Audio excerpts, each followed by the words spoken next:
तो नमस्कार, KRST education YouTube channel पर आपका स्वागत है। मित्रों, आप परीक्षा की दृष्टि से हिंदी व्याकरण पढ़ रहे हैं, जो कि आपके सभी प्रतियोगी परीक्षा में बहुत महत्वपूर्ण होते हैं। जिस भी परीक्षा में आपका हिंदी व्याकरण पूछा जाता है, उसके लिए आपका यह चैप्टर बहुत महत्वपूर्ण माना जाता है। आप लोग पिछली वीडियो में संधि के बारे में छंद के बारे में पढ़ा था। अब उस छंद के अंग के बारे में पढ़े थे, जिसमें कि लास्ट में गण मैं पढ़ा रहा था। अब उस गण के बारे में, इसलिए कि एक ही वीडियो में सब संभव नहीं मित्रों, इसलिए इस गण को मैंने अलग से एक वीडियो बनाया इसका। आइए अब देखते हैं। हम लोग पढ़ रहे थे छंद के अंग। छंद के अंग। अब छंद के अंग में आप लोगों ने वर्ण, मात्रा, यति, गति, तुक, चरण और गण के बारे में देखा, जो अंग उनके हैं। लास्ट में हम लोग गण पढ़ रहे थे। छंद के अंग में आप पढ़ रहे हैं गण। इस गण में मैंने बताया था य माता, राजभान, सलगा। ठीक है, य माता, राजभान, सलगा। अब एक एक करके, य पे है तो यह लघु का चिन्ह होगा, म पे दो मात्रा यानी गुरु का चिन्ह होगा, त पे गुरु का चिन्ह होगा, रा पे गुरु का चिन्ह होगा, ज पे लघु का चिन्ह होगा, और या भा पे आपका गुरु का चिन्ह होगा, न पर आपका जो है कि लघु होगा, स पर लघु होगा, और ल पर लघु होगा, गा पर क्या हो जाएगा, गुरु होगा। यह चिन्ह लगाने का तरीका आप लोगों ने देखा कि जहाँ पर एक मात्रा है वहाँ पर एक माना गया है, एक मात्रा माना गया है। जहाँ पर दीर्घ मात्रा लगा हुआ वहाँ गुरु माना गया है, जिसका तात्पर्य होता है दो।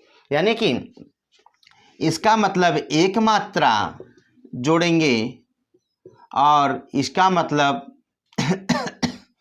दो मात्रा। ठीक है ना, ये समझ जाइएगा। अब देखिए एक एक करके, यह है ना, यह है तो यगड़ क्या होगा, यगड़।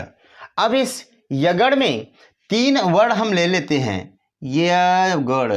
ठीक है, तो आपका क्या आ गया, य माता। क्या आ गया, य माता। अब य माता आ गया, इस पे लघु, गुरु और गुरु हो गया। जब आदि यानी प्रारंभ में आपका लघु आ जाए तो आदि लघु यगड़ कहते हैं। तो इसे क्या कहेंगे, आदि लघु यगड़। आदि लघु यगड़ कहा जाएगा। अब कैसे, क्योंकि प्रारंभ में आपका क्या होगा, जब लघु हो जाए तो वहां पर आदि लघु यगड़ कहा जाएगा। ठीक है, अब म पे देखते हैं मगड़। मगड़, गण की संख्या कितनी है, कुल 8 है। ठीक है, तो यहां पर मगड़, तो मगड़ में से लेते हैं माँ तारा। क्या लेते हैं अब, माँ तारा, माँ तारा। ठीक है, अब माँ तारा लेते हैं तो यहाँ पर दो मात्रा हो गया, यहाँ पर आपका दो मात्रा हो गया, यहाँ पर भी आपका दो मात्रा हो गया। तो अब जो है आप देखें माँ तारा, यानी कि सब में लघु सब में गुरु आपका मिल गया, सब में गुरु मिल गया, तो सर्व गुरु मगड़ क्या होगा, सर्व गुरु मगड़। ठीक है, जहां पर सब गुरु मिले वहां पर क्या होता है, मगड़ होता है। ठीक है, जैसे और अब म हो गया, अब त का नंबर आ गया तीसरा, तगड़। क्या है, तगड़। तगड़, अब इस तगड़ को आप लेंगे तो क्या होगा, ताराज। तगड़ को लेंगे क्या होगा, ताराज। अब ताराज में क्या हो गया, पहला गुरु, दूसरा गुरु और अंतिम में क्या होता है, लघु होता है। तब अंतिम में जब लघु होता है तो इसे क्या कहेंगे, अंतः लघु तगड़ है। अंतः लघु तगड़। ठीक है, अंतः लघु तगड़। क्या होता है कि लास्ट में यदि आपका लघु आ जाए तो वहां पे क्या होगा, अंतः लघु तगड़ हो जाएगा। ठीक है। अब तारा, अब क्या होता है चौथा, रगड़। क्या होगा, रगड़। अब रगड़ हो गया तो अब इस र से लेंगे तो आप कहां तक पहुंचेंगे, राजभा। कहां तक पहुंचेंगे, राजभा। मात्रा लगाने का अंदाज देख लीजिए, किस स्थिति में किसे क्या कहा जाता है उस चीज को आप समझते रहिए। ठीक है। तो यहाँ पे राजभा, तो रा पे कौन कितने हैं, दो मात्रा हो जाएंगे। दो मात्रा का सिंबल क्या होगा आपका, गुरु होगा। और यहाँ पर ज अकेला आ गया, लघु हो गया, भा पे क्या हो गया, गुरु हो गया। तो रगड़ राजभा, यानी कि अब इसमें देखें आपके पहला है आपका गुरु, दूसरा लघु और तीसरा आपका क्या हो गया, गुरु हो गया। तो जब रगड़ में देखें तो क्या हो गया, मध्य लघु रगड़। क्या हो गया, मध्य लघु रगड़। ठीक है, मध्य लघु रगड़। अब यहां पर लघु एक है तो यहां पर मध्य लघु क्या कहा जाएगा, रगड़ कहा जाएगा। आप रत अब ज से देखिए, यहां पे जगड़ क्या हो जाएगा, जगड़। अब जगड़ में क्या होता है, अब यहां ज से लिए जभान, क्या हो जाएगा, जभान। जभान। अब यहां पे सिंगल हो जाएगा, मात्रा कोई नहीं है, सिंगल हो जाएगा। यहां पर आ की मात्रा है, यहां पर दो मात्रा लग जाएगा, गुरु हो जाएगा। और यहां पर आपका सिंगल है तो लघु हो जाएगा। अब यह जब बीच में अब आपका गुरु आ गया तो अब यहां पे क्या कहलाएगा, इस जगड़ में आपका क्या कहे, मध्य गुरु जगड़ है, मध्य गुरु जगड़। ठीक है, जब मध्य में गुरु हो तो क्या कहलाएगा, जगड़ कहलाएगा। ठीक है। अब ज के बाद अब भ से आइए, भानस, भानस यानी कि भगड़, भगड़, भगड़ आ गया तो यहां पे क्या लिखेंगे, भानस। ठीक है, भानस। अब क्या हो गया, जैसे भा पे आपका गुरु हो जाएगा, भा पर क्या हो जाएगा, गुरु हो जाएगा। न पे क्या हो जाएगा, लघु हो जाएगा। स पे क्या हो जाएगा, लघु हो जाएगा। लघु और गुरु के बारे में मैंने पहले बता दिया है, पिछली वीडियो में आप देखेंगे आपको पूरी समझ में आ जाएगा किस स्थिति में लघु होगा, किस स्थिति में गुरु होगा। अब लघु और गुरु बार बार अगर आप पूछेंगे तो हम कैसे एक ही चीज़ बार बार बताएं, फिर भी बताते जा रहे हैं कि जहाँ पर एक मात्रा हो वहाँ पे लघु, जहाँ दो मात्रा हो वहाँ पे गुरु होता है, बड़ी की मात्रा पे गुरु होता है, संयुक्त वर्ण हो उसके पहले गुरु होता है, आपका विसर्ग हो उसके वह वर्ण जो है कि आपका गुरु होता है, आपका अनुस्वार हो वहाँ पर गुरु होता है। तो इस तरह से आप पिछली वीडियो आप जब देखेंगे तो आपको पूरा समझ में आ जाएगा कि कैसे लघु और गुरु का चिन्ह लग रहा है। ठीक है। अब देखिए भगड़, भानस। अब यहाँ पर क्या हो गया, एक आपका गुरु हो गया, दो लघु हो गया है। तो यहाँ पर भानस में क्या हो गया, अब आदि गुरु, आदि गुरु भगड़। ठीक है। प्रश्न कैसे बनता है आपका, जैसे लिख दिया मानस, ठीक है, या मानव लिख दिया। मान लीजिए आपका मानव लिख दिया। अब मानव लिख करके पूछा कि अब यह क्या होगा, तो मानव लिख करके पूछा कि यह क्या होगा, अगर जगड़ यगड़ मगड़ तगड़ क्या होगा, उसमें आपका भगड़ भी दे दिया है।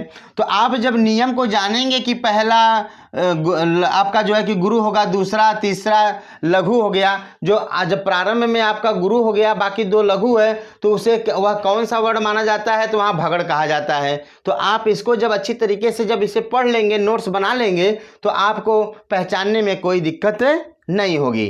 ठीक है। और खैर यदि आप इस य माता राजभान सलगा को अच्छी तरह से समझ लेते हैं तो समझ जाइएगा कि आपको चिन्ह पहचानने में कोई दिक्कत नहीं होगा, आपको निशाना लगाने में कोई दिक्कत नहीं आएगा। ठीक है। तो आप लोग भगड़ तक पहुंचे। अब चलते हैं स्क्रीनशॉट लेना हो तो ले लीजिए। अब चलते हैं, भगड़ के बाद आता है नगड़।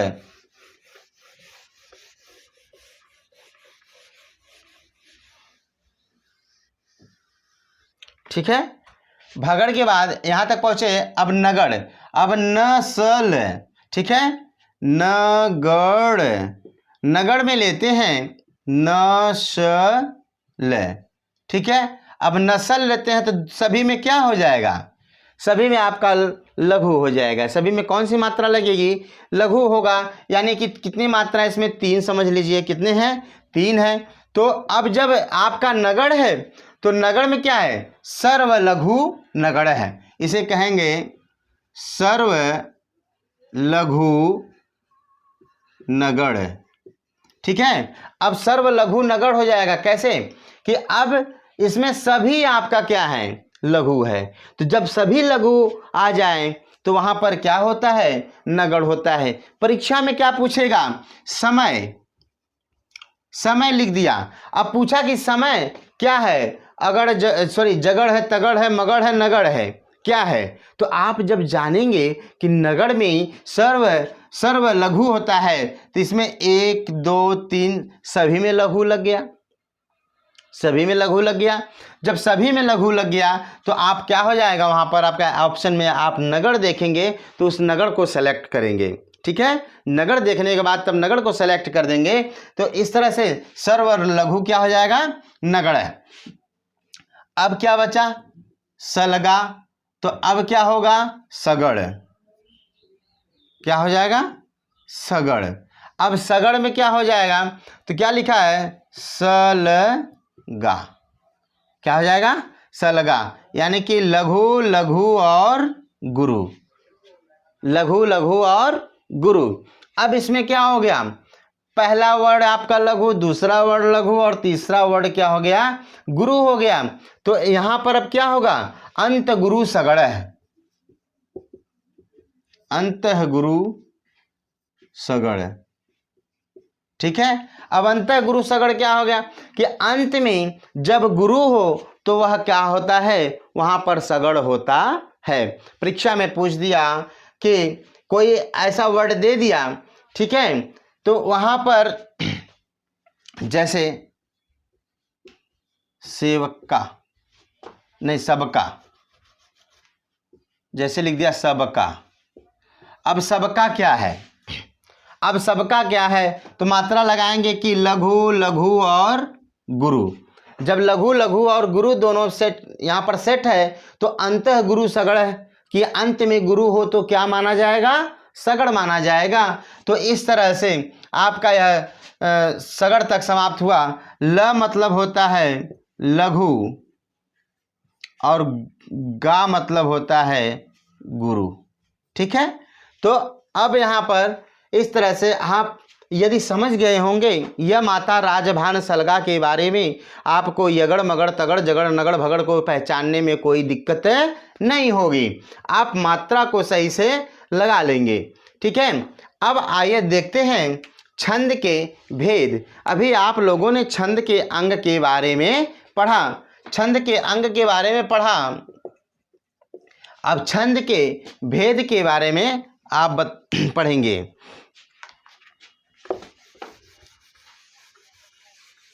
आशा करता हूं आपको यह छंद बहुत अच्छे से समझ में आ गया होगा। यह छंद जो होता है, पद में सर्वप्रथम जो छंद था इसका प्रयोग पद्य विधा में किया गया। पद्य में सबसे पहले इसका प्रयोग किया गया था और पहले जो कवि थे वह किसी ऋषि मुनि या राजा महाराजा के दरबार में जाकर के जब यह पद गाया करते थे, छंद के पद, तो लोग बड़ा प्रसन्न होते थे। इसलिए इस छंद का शाब्दिक अर्थ हो गया आपका खुश करना। क्या होता है, खुश करना। आज भी आप देखते हैं किसी को खुश करना है तो आप उसके सामने उसी की तारीफी का गीत गा दीजिए। आप क्या, आज मैंने यह भी देखा है, कलाकारों को मंच पर देखा है मैंने कि किसी से अगर पुरस्कार लेना होता है, किसी को खुश करना होता है, उसकी इतनी तारीफ़ी के साथ गीत गा देंगे कि वह खुश होकर के उन्हें ढेर सारा पुरस्कार दे देते हैं। तो यह छंद होता है, छंद का शाब्दिक अर्थ होता है खुश करना। ठीक है, अब देखिए छंद के भेद, इस छंद के भेद, ठीक है, छंदों के भेद। अब देखिए छंदों के भेद में क्या क्या है, मुख्य रूप से आपको दो ही पढ़ना है, मात्रिक छंद और वर्णिक छंद। लेकिन अगर सही कहा जाए तो एग्जाम में आपके मात्रिक छंद से 98% आपका मात्रिक छंद से पूछा जाता है, वर्णिक छंद से बहुत कम पूछा जाता है, जिसमें उभय छंद और मुक्तक छंद जो होता है उससे भी बहुत नाम मात्र का पूछ लिया जाता है। कभी कभी मुक्तक छंद में सूर्यकांत त्रिपाठी निराला जी द्वारा जो रची गई इलाहाबाद के पथ पर, देखा मैंने उसे, इस तरह से जो उन्होंने कविता लिखा था, तो उस कविता को मुक्तक छंद के रूप में जाना जाता है। आइए सबसे पहले छंद के भेद देखते हैं, कितने हैं, 4 छंद के भेद कितने हो गए, 4। पहला है मात्रिक छंद, मात्रिक छंद, और दूसरा आपका होता है वर्णिक छंद, ठीक है, तीसरा आपका होता है उभय छंद, और चौथा आपका होता है मुक्तक छंद। ठीक, अब मुक्तक छंद, वर्णिक छंद, मात्रिक छंद दिख नहीं रहा है क्या, कॉर्नर वाला मुक्तक छंद नहीं दिख रहा है, ठीक है, इसे फिर से लिख देते हैं, मात्रिक छंद, दूसरा वर्णिक छंद, तीसरा आपका उभय छंद, चौथा आपका होता है मुक्तक छंद। ठीक है, अब इस छंद के बारे में देखेंगे। तो मात्रिक छंद क्या होता है, वर्णिक छंद क्या होता है, उभय छंद क्या होता है, और मुक्तक छंद क्या होता है। तो मात्राओं की गणना के आधार पर जिस छंद की रचना होती है, मात्राओं की गणना के आधार पर जिस छंद की रचना होती है उसे क्या कहते हैं, मात्रिक छंद कहते हैं। इसमें क्या होता है, मात्राओं की गणना, ठीक है, मात्राओं की गणना के आधार पर जिस छंद की रचना होती है उसे क्या कहते हैं, मात्रिक छंद कहते हैं। और इसमें वर्णिक छंद में वर्णों की गणना के आधार पर, किसमें करते हैं, वर्णों की गणना के आधार पर जिस छंद की रचना होती है उसे क्या कहते हैं, वर्णिक छंद कहते हैं। अब उभय छंद क्या होता है, गुणों में वर्णों का बाधा होना, गुणों में वर्णों का बाधा होना क्या कहलाता है, उभय छंद कहलाता है। गुणों में वर्णों का बाधा होना क्या कहलाता है, उभय छंद कहलाता है। मुक्तक छंद क्या होता है, इसमें अनियमितता रहती है, असमानता रहती है। तो जिस छंद में अनियमितता हो, असमानता हो, वहाँ पर क्या होता है, मुक्तक छंद होता है, जिसमें यति गति का कोई प्रवाह का, कुछ धारा का कुछ पता ही नहीं चलता है, वह क्या कहलाता है, मुक्तक छंद। चरणों की असमानता, ठीक है, अनियमितता,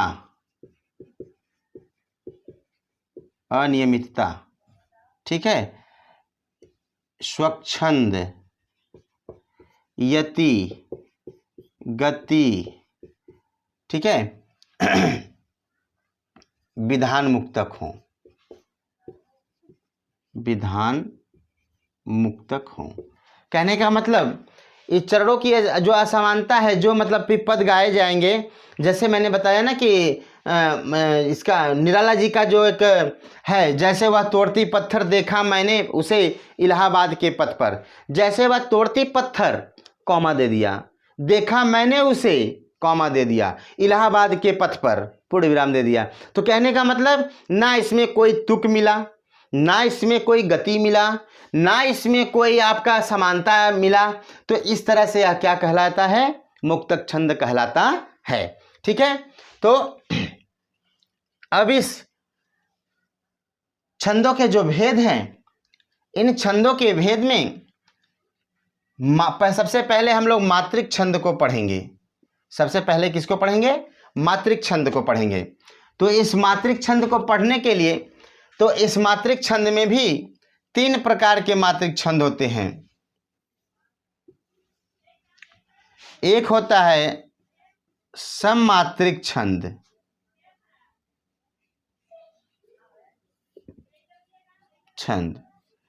दूसरा होता है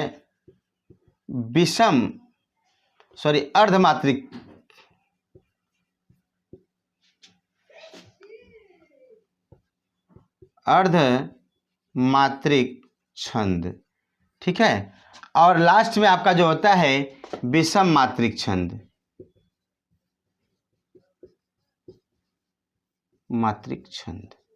ठीक है। अब देखिए, सममात्रिक छंद में ऐसे छंद जिनमें सभी मात्राएं क्या हो? समान हो। ऐसे छंद जिनमें सभी मात्राएं समान हो उसे सममात्रिक कहलाते हैं। और जैसे आपका इसमें आ गया चौपाई हो गया, रोला हो गया, गीतिका हो गया, यह इसमें क्या होता है? सभी मात्राएं क्या होती हैं? समान होते हैं। अर्ध सममात्रिक में सम और विषम दोनों मात्राएं इसमें देखने को मिलेंगे। चरण में जो प्रत्येक चरण में सम विषम की मात्राएं देखने को मिलेगा, जैसे दोहा हो गया, सोरठा हो गया, बरवय हो गया, इस तरह से आपको जो भी मात्राएं देखने को मिलेगी वह सम और विषम दोनों में होंगी। और इसमें क्या है? विषम मात्रिक छंद इसमें केवल विषम मात्रा में ही आपको मिलेंगे। जैसे कुंडलियां हो गया, छप्पय हो गया, यह क्या होता है? विषम मात्रिक होता है। तो इसको मैं नेक्स्ट वीडियो में इनको डिटेल से समझाऊंगा, और कि सम मात्रिक में कौन कौन से छंद आते हैं, विषम मात्रिक में कौन कौन से छंद आते हैं, सम मात्रिक अर्ध सम मात्रिक में कौन कौन से छंद आते हैं, इनमें किसमें कितनी कितनी मात्राएं होती हैं, इसको मैं नेक्स्ट वीडियो में आपको बताऊंगा। आज के लिए बस इतना ही। यदि वीडियो अच्छी लगी हो तो लाइक और सब्सक्राइब जरूर करिएगा। मित्रों, छंद जितने अच्छे से आप पढ़ लेंगे उतनी ही अच्छी आपको जानकारी प्राप्त होगी। छंद को पढ़ना जल्दबाजी करना नहीं है, छंद को समझ लेना ही अच्छी बात है। इसलिए वीडियो अगर अच्छी लगी हो तो लाइक और सब्सक्राइब जरूर करिएगा। धन्यवाद।